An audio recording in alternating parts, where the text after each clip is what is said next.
Muy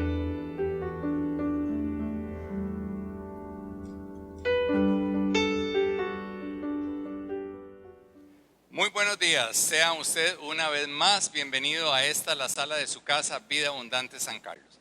Para nosotros siempre es muy placentero poder contar con su sintonía, no solo por tener este convivio entre nosotros, sino porque lo que llevamos y lo que estamos tratando de llevar a cada miembro de la familia es el mensaje del Señor, es la palabra del Señor. Antes de iniciar con el mensaje de esta mañana, quiero agradecerles a todos ustedes por la generosidad de sus corazones. Hoy es una transmisión más, después de año y resto de haber empezado a hacerlas, que con los medios que hemos podido llegar a su casa, todos han sido financiados por la generosidad de sus corazones. Sus familias nos han apoyado y los muchachos de producción han hecho todo lo mejor que se ha podido.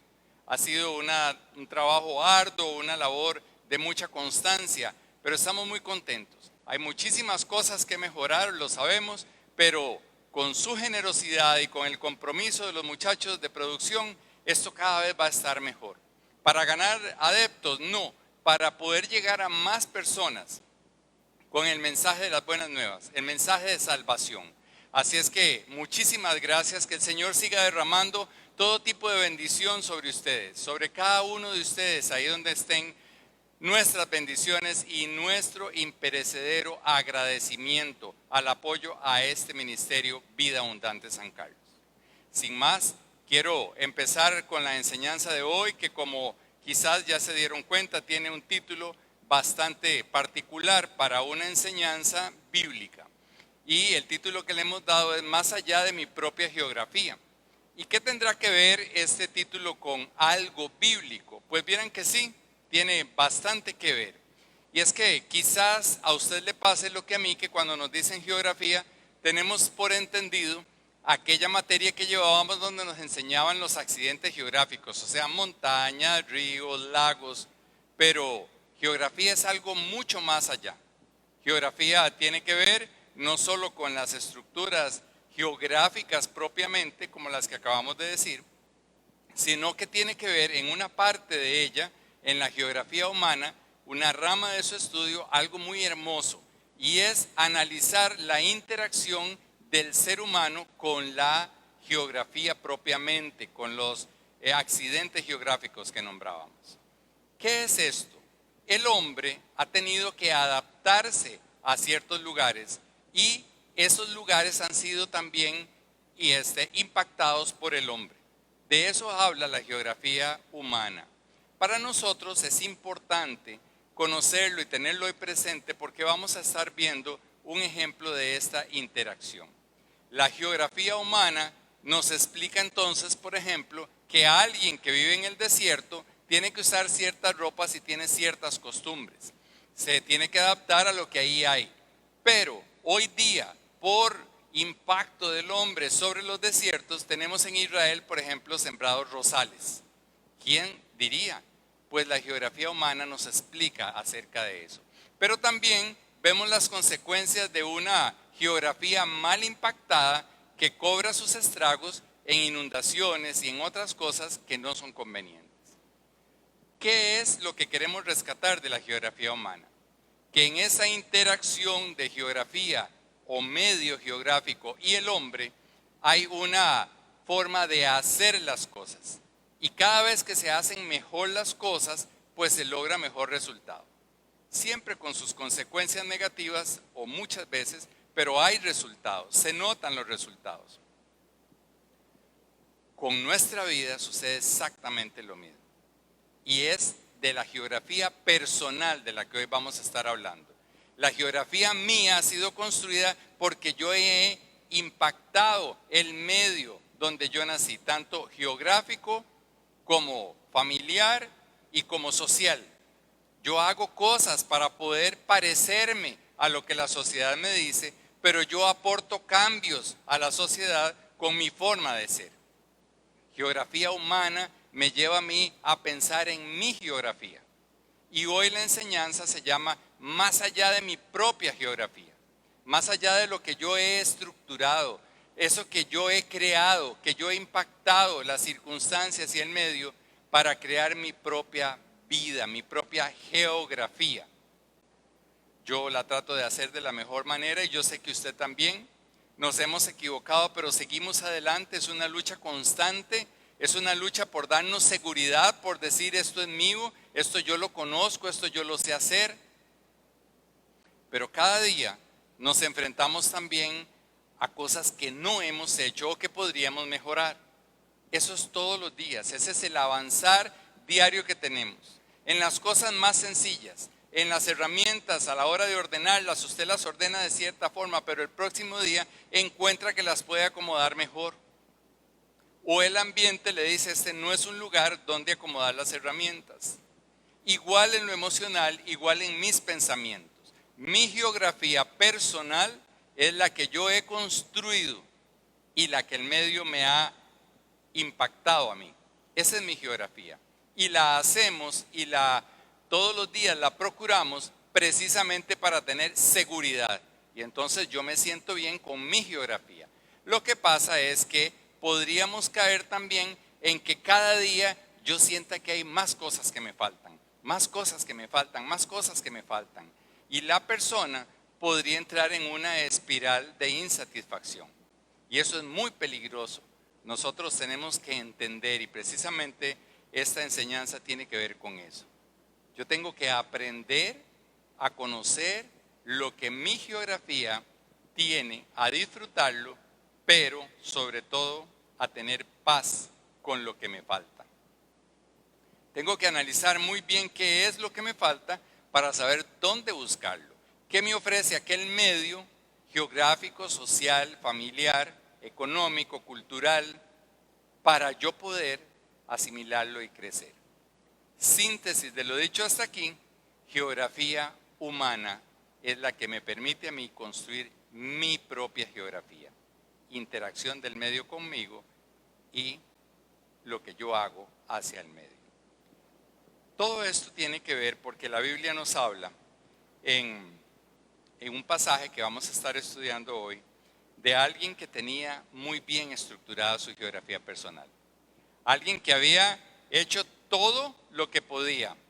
Se dejó influenciar en lo que él creía que era bueno del medio, pero él hizo todos los esfuerzos para crear esa geografía que le daba a él una seguridad. Y vamos a estar hablando de un perfil, de una persona que nos es importante volverla a ver. Es una persona que aparece sin nombre, pero que usted ha oído hablar de él y que hoy necesitamos sentarlo en la sala de nuestra casa para hablar con él, para conocer de él. Y es una persona, 4 cosas lo definen y se las voy a ir diciendo. Es una persona, en primer lugar, joven y muy adinerado. Es joven y es rico.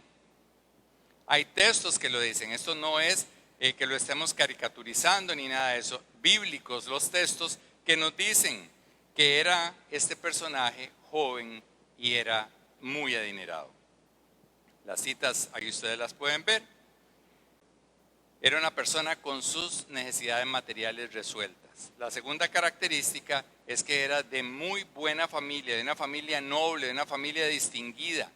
Era un personaje que gozaba no solo de riqueza y de juventud, sino de prestigio dentro de su medio. Su geografía era valiosa entonces. Podemos una tercera característica citar aquí, y es que era moralmente intachable. Por su oficio y porque él lo había decidido así, había construido una geografía intachable para los ojos de los demás. Llevamos varias características en las que nosotros decimos, bueno, ¿y a este qué le podía faltar? Pero hay otra más que a nosotros nos debe llamar la atención. No lo dice explícitamente la Biblia, que así fuera, pero se podría deducir por una frase que hay ahí. Alguien a quien Cristo viera con amor es una persona que tenía que tener algo agradable, digamos simpático, por decirlo así. Un ángel, dirían otras, tenía esa persona. Un no sé qué, una personalidad. Algo vio Jesús que al verlo lo amó. 4 características de un perfil digno de nosotros fijarnos en él. y venir con la idea de lo de la geografía. ¿Cómo había construido él esto? Con mucho esfuerzo, con mucha dedicación, con mucho ahínco, teniendo presente lo que la sociedad pedía, lo que el medio, la geografía, también incluso la geografía natural pedía de él. Pero este joven, vamos a ver en la lectura, tenía un vacío. Él sabía que había algo que podía mejorar. ¿Qué tanto era ese vacío? Hoy lo vamos a ver también. Era una persona que por su formación judía sabía que había una vida eterna. Pero a él le habían enseñado que para tener la vida eterna tenía que resucitar, morir y resucitar. Y ahí no hay ningún problema, nosotros también creemos en eso. Tenemos que morir y resucitar para una vida eterna. Lo que pasa es que a este joven rico, apuesto o gracioso y que sabía la ley así bien intachable, socialmente muy bien visto, le faltaba entender una realidad, porque el medio le había enseñado que la resurrección iba a ser la nueva oportunidad de seguir disfrutando lo que ya tenía aquí en la tierra. A él le habían dicho, cuando usted muera va a resucitar, pero asegúrese de que realmente va a resucitar, por eso organice bien su geografía personal, que no le falte nada, porque cuando usted resucite va a seguir administrando todo lo que tiene aquí en la tierra. Y esa es la diferencia con nosotros. Nosotros hemos creído en que vamos a morir, en Cristo vamos a resucitar, pero vamos a estar en una vida realmente plena. En una vida donde dice la palabra, ya no habrá más dolor, ya no habrá más lágrimas. No vamos a tener que estar trabajando para traer el sustento a la mesa. Pero a él sí le habían enseñado eso. Entonces vamos entendiendo que este había hecho todos los checks de la lista. Todo lo cumplía. Pero él sabía que podía haber algo nuevo, que podía haber algo diferente que él no había hecho y necesitaba meterlo en esa lista para decir, también lo tengo y no puedo perderme la resurrección y la vida eterna, porque yo necesito seguir administrando todo esto. En la vida eterna voy a seguir siendo simpático, atractivo, voy a seguir siendo intachable, me van a reconocer, voy a seguir siendo de buena familia, voy a tener mucha plata y voy a seguir siendo joven. A él le interesaba tener la vida eterna, pero desde esa perspectiva. Sin embargo, por más esfuerzos que hubiera hecho, parece que no le bastaron.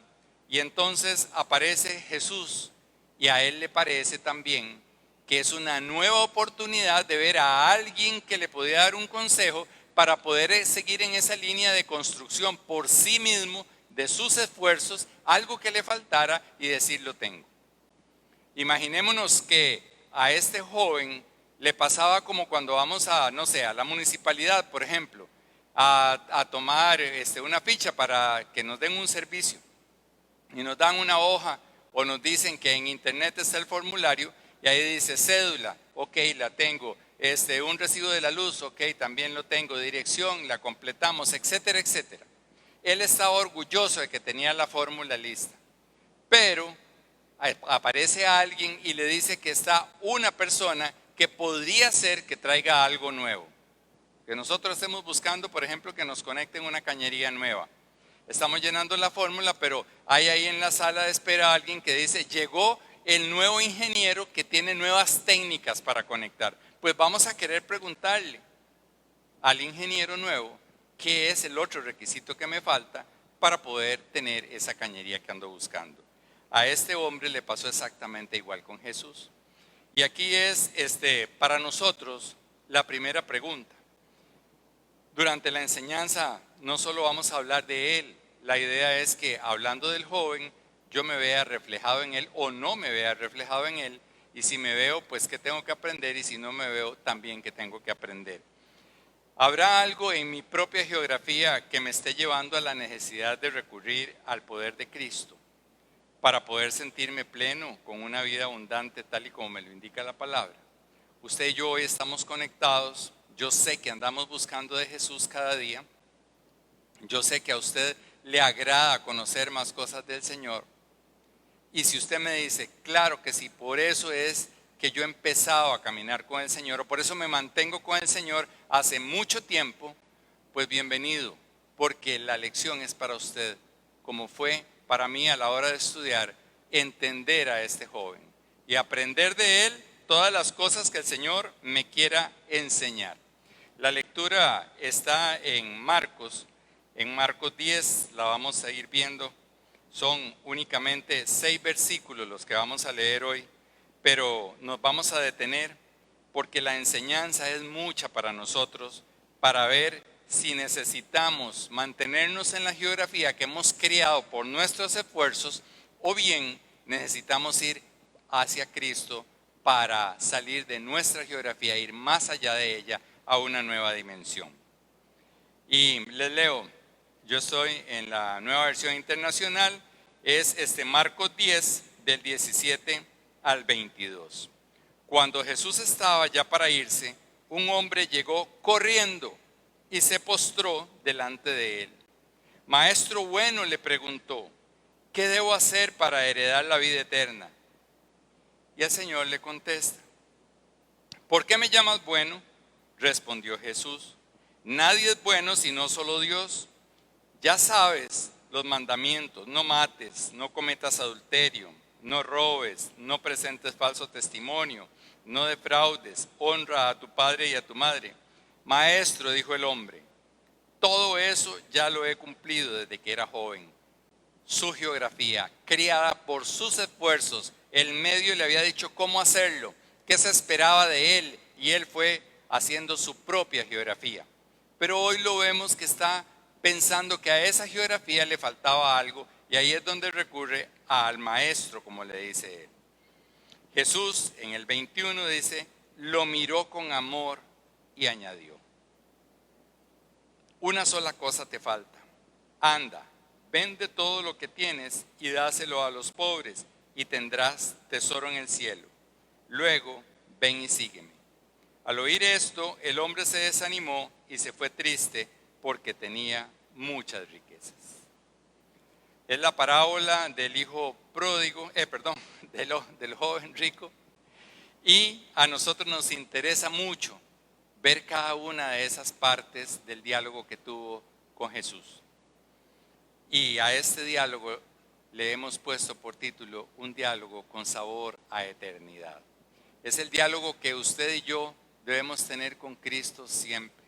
Es la actitud que nosotros debemos tener con el Señor Jesús, acercarnos con 3 condiciones, con 3 actitudes que tiene este joven inicialmente, que son dignas de destacar y tenemos que aprender de él.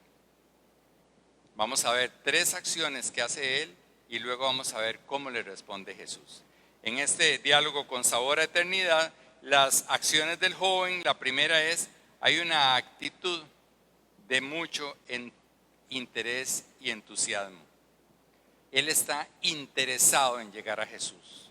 Eso debemos imitarlo. Usted y yo tenemos que tener el mismo interés y el mismo entusiasmo por llegar a conversar con Jesús. Tanto que dice que vino corriendo, se salió de su geografía. Era muy bien visto, era rico, tenía un puestazo, no era muy socialmente correcto correr hacia un maestro que estaba cuestionado dentro de esa sociedad, dicho sea de paso. ¿Qué aprendemos de esa primera actitud del joven? El ir con entusiasmo, ir rápidamente, es interesarnos en el Señor. Muchas veces nosotros en nuestra vida cristiana no somos tan interesados, no nos da tanto entusiasmo. Yo tengo que decirles que estoy muy contento y muy agradecido con la obra que está haciendo el Señor a través de nuestras reuniones de oración. Hace años costaba tener un grupo de oración de 2 o 3 personas, más además del encargado. Hoy día vemos más y más dispositivos. Hoy día vemos ese chat de oración con más y más peticiones y con más y más agradecimientos. Personas que vienen terminando una jornada y se conectan para estar juntos en una jornada de oración. Hoy yo me siento muy contento porque el Señor ha despertado en nosotros un entusiasmo y un interés por hablar con Él. Y yo sé que usted que me está oyendo sabe que hace un tiempo atrás quizás usted no tenía el mismo entusiasmo ni el mismo interés, pero hoy estamos avanzando poco a poco. Y si usted lo que ha hecho es perder el interés y el entusiasmo por la oración, hoy tenemos un ejemplo, un invitado del cual aprendemos que fue corriendo a buscar a Jesús. La segunda actitud es una actitud de reverencia. Dice el texto que acabamos de leer que corrió ante Jesús y se arrodilló. Esta posición de estar arrodillado era una posición que en la cultura judía significaba te reconozco como algo más que yo. Es una reverencia, es un decirle a esa persona, usted es muy importante, usted me interesa saber de usted, me interesa hablarle a usted. Y es la actitud que nosotros debemos tener ante Jesucristo. Es arrodillar nuestro corazón y vaciarlo ante Él y decirle, Señor, ¿cómo es esto? No puedo, sí quiero, Señor, pero no está bien, o sí está bien, revélame. Pero con una actitud de corazón arrodillado, con mucho interés, con mucho entusiasmo y con mucha reverencia se acercó a este joven. Y la tercera es una actitud de mucho respeto, de mucho respeto. ¿Cómo lo sabemos? Porque le dice maestro bueno, le da un título muy importante, rabí le debe haber dicho, maestro bueno. O sea, yo tengo una posición, una geografía que me ha costado mucho, la tengo muy bien estructurada, mucha gente cree que lo tengo todo, pero yo sé que me falta algo y yo estoy aquí muy reverente, muy interesado, muy entusiasmado y necesito algo de ti, maestro bueno. Ante esa actitud, usted y yo hubiéramos esperado que Jesús, no sé, socialmente le hubiera dicho por lo menos, hola, ¿cómo estás? O algo. Si hubiera sido Jesús tico, algo hubiera añadido ahí. Pero no lo hace. Y a nosotros nos debe interesar el por qué no lo hace. Porque las tres acciones de Jesús son muy ilustrativas y son para nosotros ponerlas en práctica, aprender de ellas y ponerlas en práctica. La primera es que sin rodeo, directo. ¿Qué aprendemos aquí? Que el Señor Jesús siempre va directo a donde nos duele, siempre sabe por dónde estamos. No hay que adornar mucho las oraciones, no hay que adornar mucho los diálogos que tenemos con el Señor, porque Él conoce nuestro corazón. Entonces a este joven el Señor le sale directamente, sin rodeos, y le cuestiona su actuar. Pero ¿cuál actuar? Si vimos que muy bonito, interesado, corriendo, arrodillado, reverente, amable. Pero el Señor sabe lo que hay en el corazón de este hombre. Y entonces le dice, ¿por qué me llamas bueno? ¿Por qué me llamas bueno? ¿Por qué será que le hace la pregunta? Para usted y para mí esta mañana. ¿Cómo le decimos al Señor nosotros? ¿Cómo nos referimos a Él? Papacito, papá, Señor, usted sí que es bueno.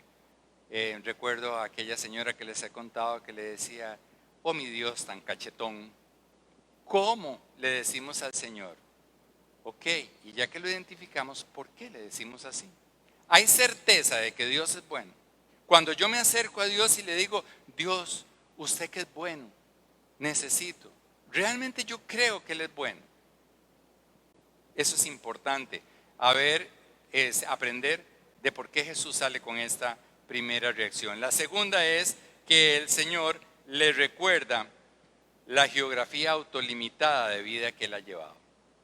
Le sale diciendo todos los mandamientos, porque el Señor sabe que a todos les iba a decir, lo tengo, porque era un religioso. Él tenía su geografía bien cuadrada.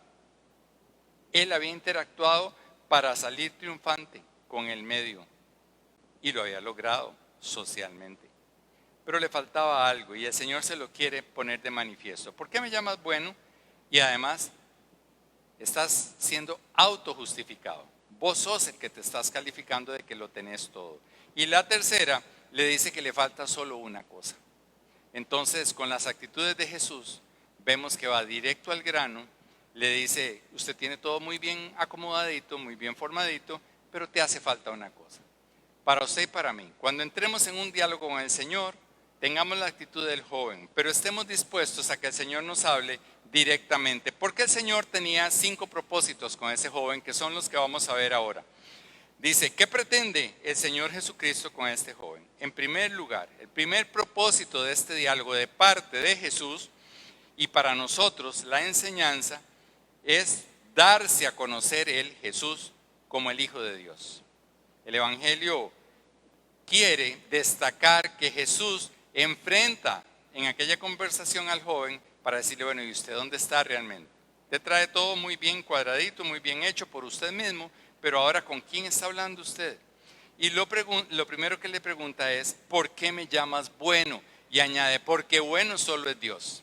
El Señor Jesús quiere que este joven decida si Él es Dios, si lo está viendo como a Dios, o lo está viendo como un maestro que trae quizás un nuevo tips o un nuevo requisito que a él le faltaba en su geografía, y entonces él lo aprende y va y lo hace. Porque este joven eso era lo que había hecho. Eso es lo que yo hago generalmente y lo que la mayoría de las personas, por no decir que todos, hacemos en toda parte del mundo, es construir mi vida. Lo que yo creo que es bueno, lo que yo creo que me conviene, lo que yo no debo hacer no lo hago, y empiezo a conducirme por mi propia opinión y estructuro mi geografía. El Señor le dice, ¿por qué usted me llama bueno? Si bueno es solo Dios. Aquí era, o yo soy Dios o soy un maestro. ¿Usted qué? Para nosotros es muy importante que nos ubiquemos.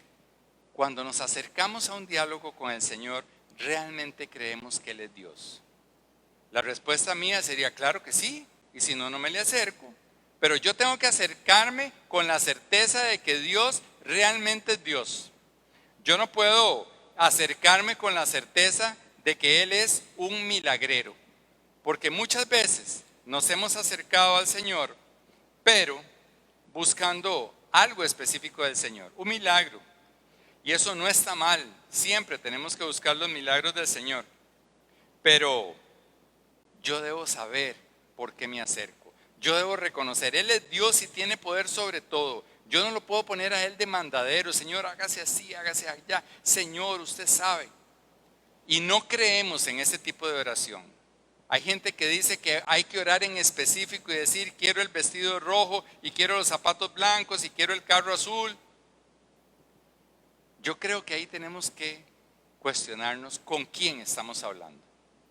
¿A quién le vamos a llevar esa lista? Porque si lo que queremos es alguien que vaya a la boutique a traernos el vestido y que además lo pague, ese no es Dios. Dios está por sobre todo eso. Él quiere nuestro corazón y Él quiere revestirnos a nosotros antes que cualquier otra cosa de su grandeza. Entonces, la primera propósito del Señor se cumple con Él porque lo enfrenta. Usted, yo soy, solo Dios es bueno. ¿Usted qué cree que soy yo? ¿El maestro o Dios? Y la respuesta la obtenemos en el versículo 20. En el versículo 20, cuando el joven vuelve a hablar, solo le llama maestro.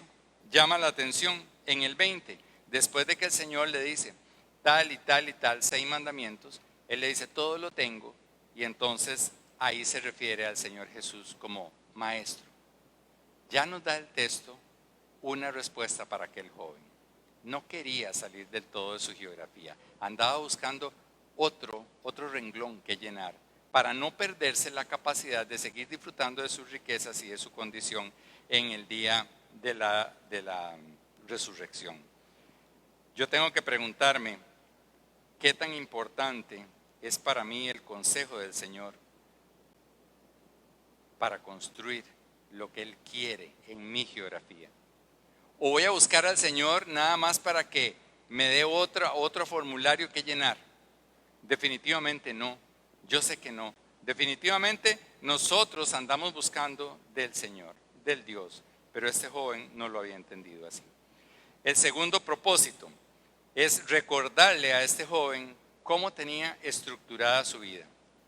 Es recordarle su religiosidad, sus esfuerzos por construir una geografía donde se sintiera bien y que le asegurara pasar a la otra vida en las mismas condiciones. Había hecho todos los mandamientos. 6 le nombra el Señor Jesús. Y él dice, todos los he hecho desde joven. Los 6 mandamientos que le cita ahí, todos tienen que ver con el prójimo. No adulterarás, honrar a padre y madre, no robarás. Todos tienen que ver con el prójimo. O sea, yo no debo robar en consideración a mi prójimo. Yo no debo adulterar en consideración a mi prójimo, mi pareja. Y el Señor le está diciendo a él, en otras palabras, todo lo has hecho, pero te falta algo. El Señor le está haciendo un recorrido de todos los mandamientos para que él diga, también lo tengo, pero lo pone a reflexionar en su bondad. Por eso le preguntó, ¿por qué me llamas bueno? Porque el Señor quería que las acciones tuvieran la bondad de él. Y este joven tenía el hacer las cosas. Cumplía con los mandamientos, pero no le interesaba el amor, la bondad de Dios, no la tenía. Él andaba buscando llenar los cheques.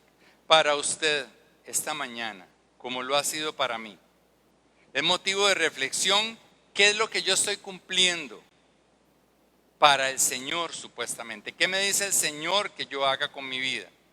Porque perfectamente a mí no me cuesta cumplir uno de esos mandamientos por cumplirlo. Se puede. Humanamente se hacen esfuerzos como este joven desde jovencito, dice él, los he cumplido. Y si era joven, imagínense, más joven, como dice él, tiene que haber sido desde niño. Los cumplió.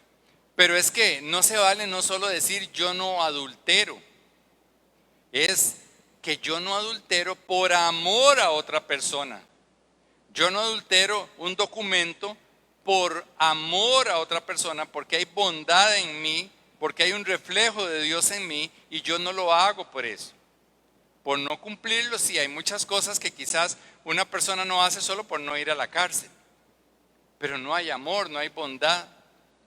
Hay alguien que dice, yo no lo mato solo por no ir a descontar, pero si en mí estuviera, lo mato. Y entonces, se cumple el mandamiento para los hombres o para mi geografía, yo lo cumplo. No hurto, no adultero, no robo, pero no es por amor. Y el Señor quería dejárselo a él muy claro. Lo haces, si yo soy bueno, me lo vas a demostrar el amor que tienes por los otros. Y si no, te vas a enfrentar, por ejemplo, con este texto. Dice 1 Corintios 13:3. Si reparto entre los pobres todo lo que tengo, y si entrego mi cuerpo para que lo consuman las llamas, pero no tengo amor, nada gano con eso. O sea, podría desprenderme de todo, incluso hasta que me quemen, pero si no hay amor, de nada vale. Según 1 Corintios 13, en el versículo 1 dice así: si hablo en lenguas humanas y angelicales, pero no tengo amor, no soy más que un metal que resuena o un platillo que hace ruido. Yo puedo hablar mucho de Cristo, puedo apantallar a más de uno hablando de Cristo, puedo contar historias muy lindas de Cristo, pero si en mí no hay amor a la hora de contarlas, si yo doy un testimonio donde yo soy el que hago y yo me compuse y yo salí de eso y yo lo arreglé, no hay ningún amor hacia Dios. No estoy contando de la bondad de Dios en mí, estoy contando de lo bueno que soy yo para hacer las cosas. Nuestra vida tiene que reflejar la bondad de Dios. El Señor le dice a aquel joven, ¿por qué me llamas bueno? Haces todo, pero eso es autojustificación.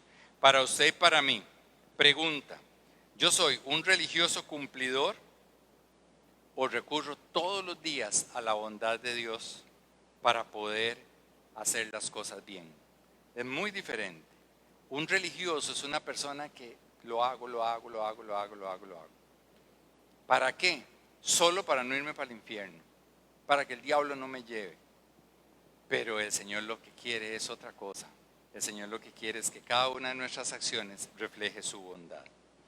El tercer propósito que tenía era mostrarle que le faltaba algo, mostrarle que le faltaba una única cosa para alcanzar la vida eterna, que es lo que él estaba interesado en saber cómo lo lograba, y es creer en él.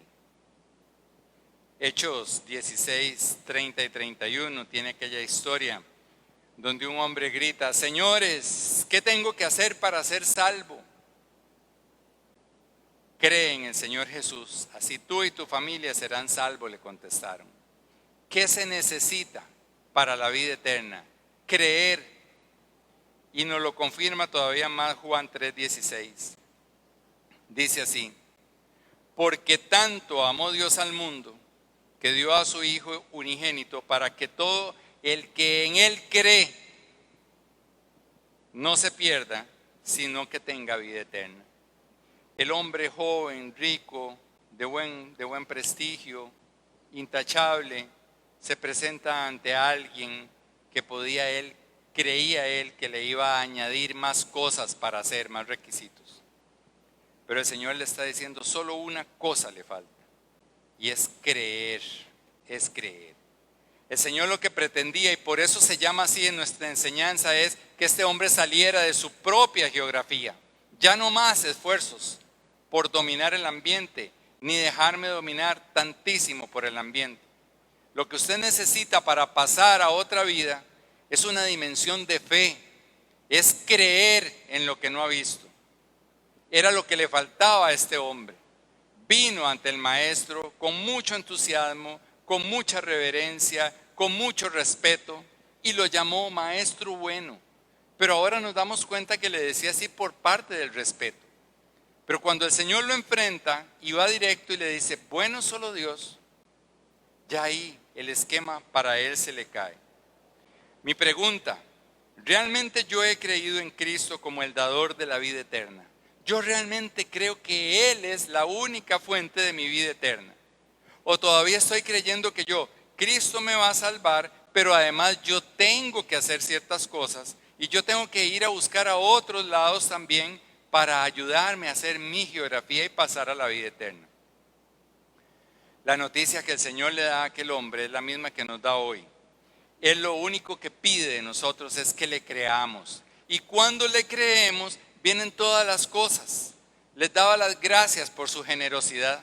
Su generosidad viene y nos surte a nosotros de muchas cosas para poder hacer esta transmisión y poder llegar a muchos hogares y muchas cosas más que hace este ministerio. Consejería y otras cosas que siguen.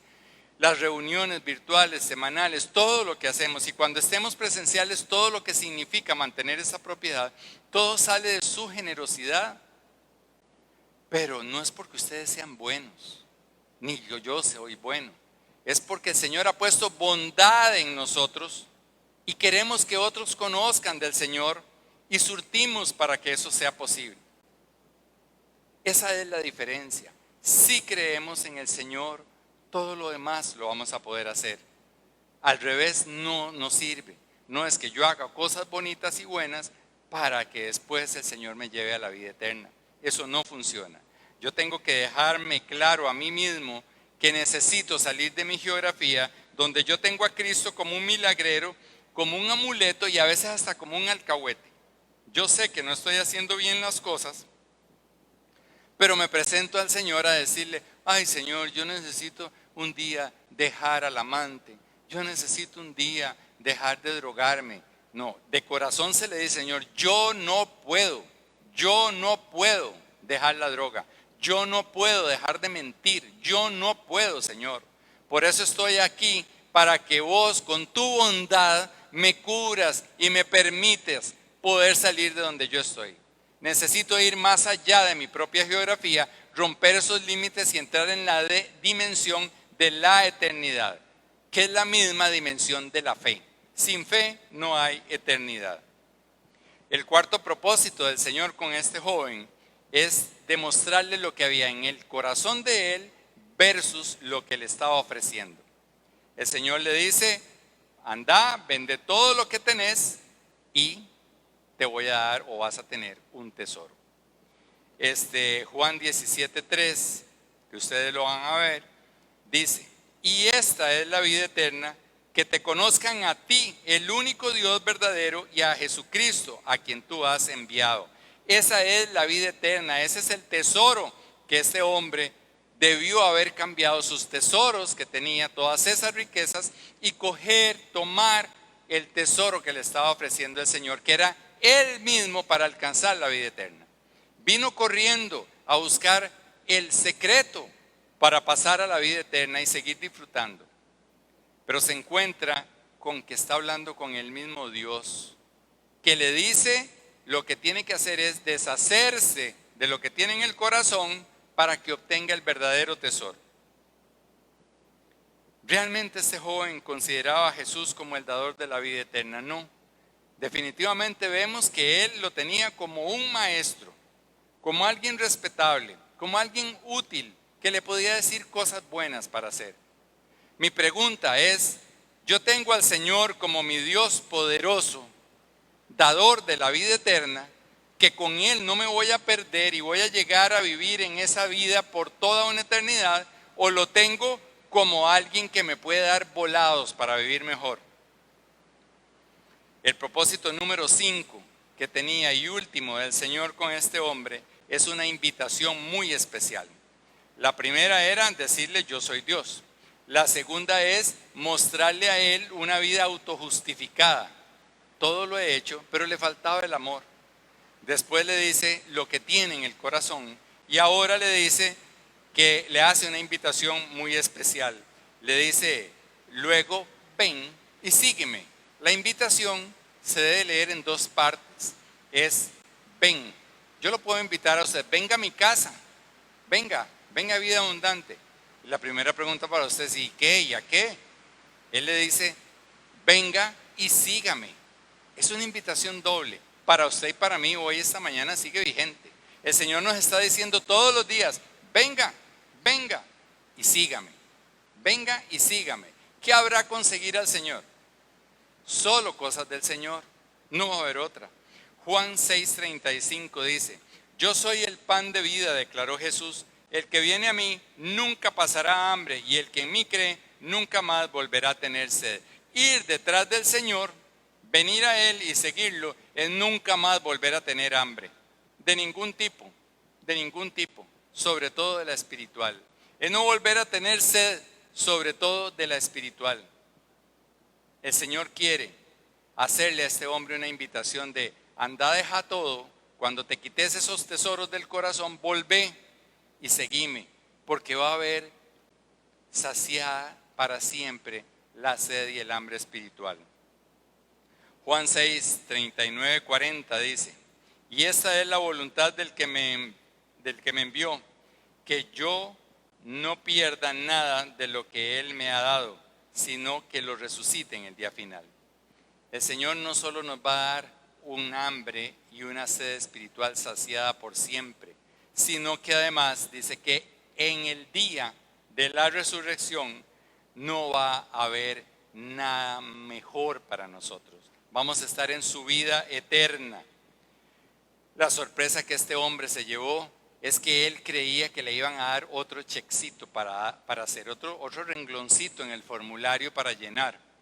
Pero el Señor lo que le dice, ¿sabe qué? Este formulario ya no es vigente, usted lo que tiene que hacer es quitarse todo eso que ha construido, salir de su geografía personal y venir. Y cuando venga, me va a seguir. Para mí es muy importante saber en qué papel estoy yo. Yo necesito deshacerme de toda esta geografía que tengo. Porque termina ese versículo 6 ahora en el 40, de Juan 6:40. Porque la voluntad de mi Padre es que todo el que conozca al Hijo, crea en Él, tenga vida eterna y yo lo resucitaré en el día final. Vemos cómo la Biblia es coherente. Hay que creer para resucitar y poder tener la vida eterna. Finalmente, el Señor en algunas versiones, como la Reina Valera, le dice, ve, vende todo, toma tu cruz y sígueme. Y es exactamente, no, algunas versiones no hablan de la cruz, pero es que es el mismo significado. Es el mismo significado. Es venir al Señor con la disposición de tomar lo que Él nos diga. Esa es la cruz. Vamos a ver entonces un concepto de lo que es tomar la cruz. Hoy en la enseñanza y por ser parte de los versículos, nos interesa dejar claro qué es tomar la cruz. Le dice, ve, vende todo, toma tu cruz y vení y seguime. Tomar la cruz, vamos a hablar de lo que no es tomar la cruz. Generalmente y socialmente nos lo han dicho que es soportar, aguantar pacientemente algo malo, un dolor, una tristeza, un defecto, un quebranto, una relación, una mala relación. Y nos han enseñado que eso es cargar la cruz. Pero eso no es así. Cargar la cruz es lo que dice Marcos 8:34. Y dice, y llamando a la gente y a sus discípulos les dijo, si alguno quiere venir en pos de mí, que fue lo que le dijo al joven, vaya, venda y vuelva. Si alguno quiere venir en pos de mí, niéguese a sí mismo y tome su cruz y sígame. Es decir ya esta geografía que yo construí y la que me da seguridad y la que es la que yo con tanto esfuerzo, con tanto sacrificio, a veces el religioso dice con tanto ayuno y con tanta oración, no funciona, ya no más, eso no me va a dar la vida eterna, porque el Señor lo que quiere es que diga, yo no quiero más justificación, yo quiero tomar la parte buena, y eso es negarme a mí mismo, eso es salir de mi geografía, eso es entrar a la dimensión de la fe. Al joven se le dificulta por dos cosas, es la lámina que ustedes van a estar viendo.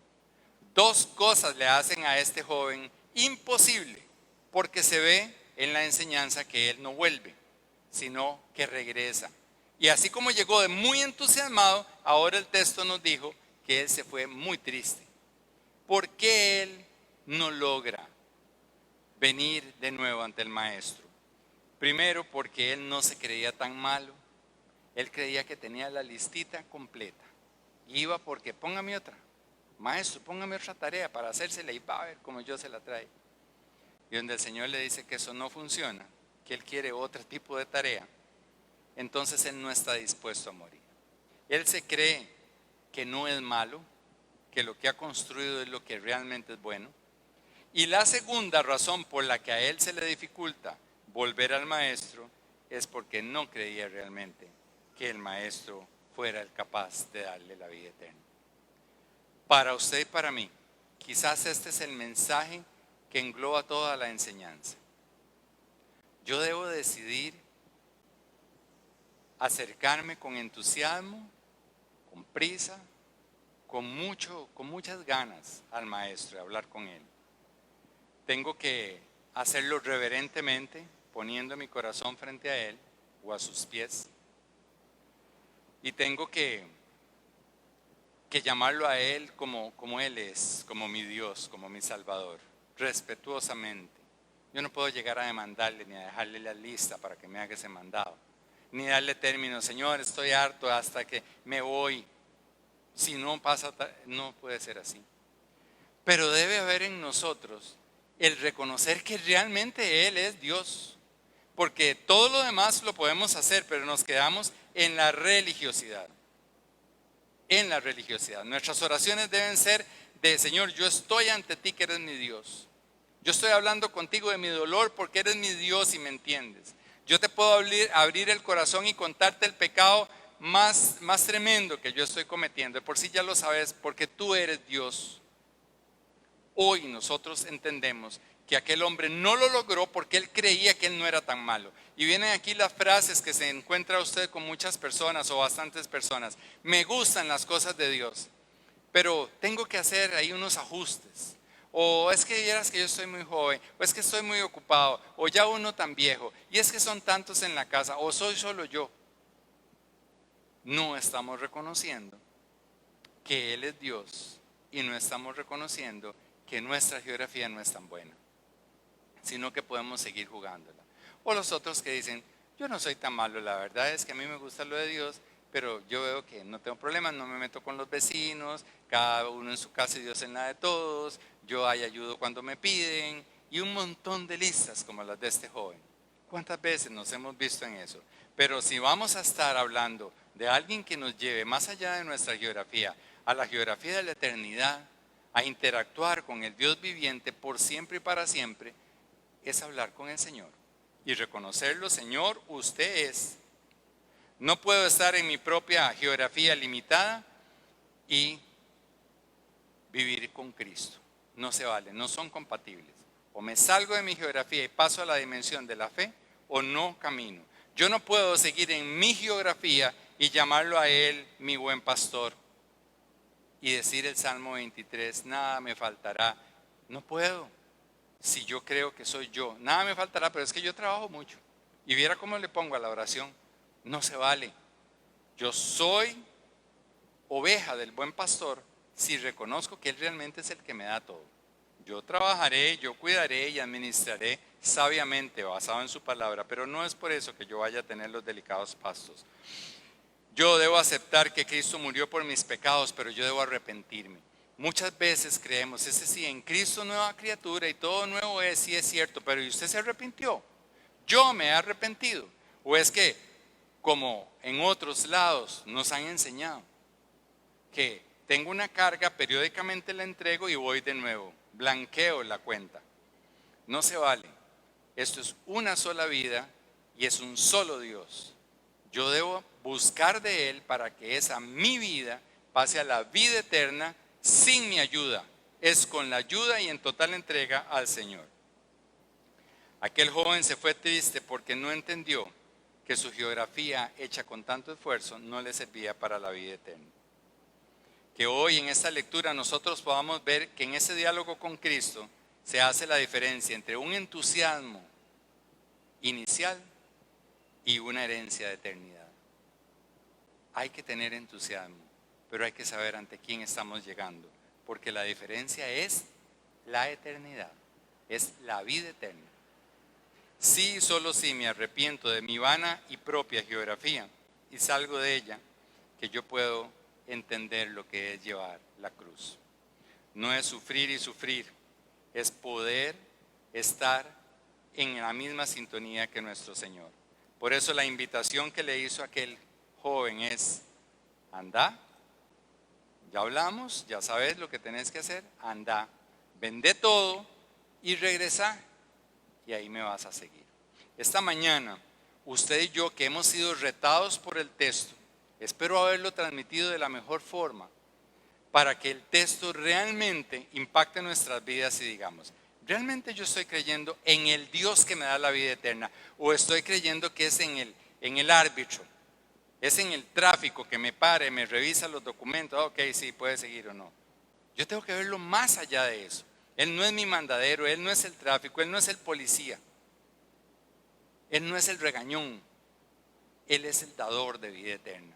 Él es el que me puede sacar de la geografía de mi vida y llevarme a la vida eterna, a otra dimensión. Eso se hace por fe. Y el Espíritu Santo es el que nos regala la fe. Por eso nuestra oración esta mañana es que no perdamos el entusiasmo ni la reverencia por Cristo, pero que lo ubiquemos como el bueno, como el Dios bueno. Y ahí entonces nosotros entramos a esa dimensión de la fe. Oremos al Espíritu Santo para que el fruto de Él traiga a nosotros esa fe activa que nos permita evolucionar hacia la eternidad, salir de lo conocido y estructurado que hemos hecho en nuestra vida para entrar a esta nueva dimensión. Él nos va a ayudar. Ese es el objetivo de la palabra. Ese es el motivo por el que Cristo vino a este mundo. Mostrarnos qué hay en el corazón para que lo entendamos, que no nos sirve de nada excepto que los pongamos a sus pies, humillándonos, eso es humillarse, para Él decirnos ahora sí, sígueme. Que sigamos a Cristo guiados por el Espíritu Santo es nuestro deseo. Y oramos al Señor diciendo, Señor Jesús, esta mañana te damos gracias porque esa intervención, ese diálogo que tuviste ahí, Señor, es algo que nosotros debemos tener muy presente en nuestra vida de fe. Señor, este es un pasaje que a nosotros nos debe enseñar en qué estoy, qué he construido, qué tengo por cierto en mi vida. Señor, que cuando nos acercamos a un estudio bíblico, no sea por miedo, no sea por tener una estrellita más, no sea tampoco por una rutina. Cuando nos acercamos a una reunión de oración, cuando yo oro personalmente, solo, a solas contigo, Señor, Que no lo haga por miedo, que no lo haga por no irme para el infierno, que lo haga porque te necesitamos, Señor.